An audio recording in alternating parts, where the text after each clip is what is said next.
Lahat tayo ay ipinanganak na may mga karapatan. Ito ay universal at inalienable.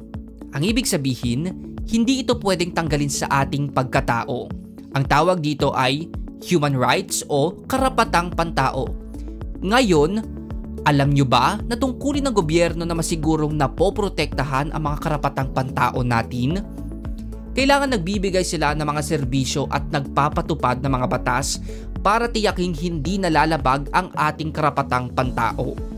Narito ang ilang mga ahensya ng gobyerno at mga halimbawa ng karapatang pantaong pinangangalagaan nila.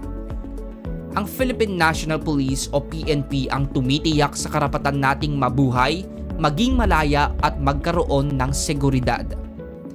Ang Department of Health o DOH naman ang tumutupad ng karapatan nating magkaroon ng pantay at dekalidad na kalusugan.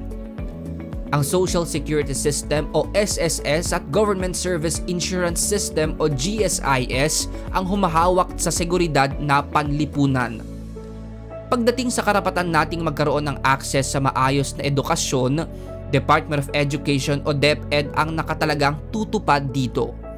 At Department of Labor and Employment o DOLE naman ang nangangasiwa sa karapatan nating magtrabaho at karapatan ng mga manggagawa.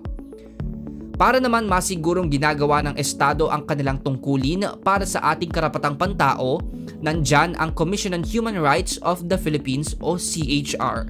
Sila ang nagsisilbing taga-monitor, tagapagturo at tagabantay sa mga ahensya ng gobyerno.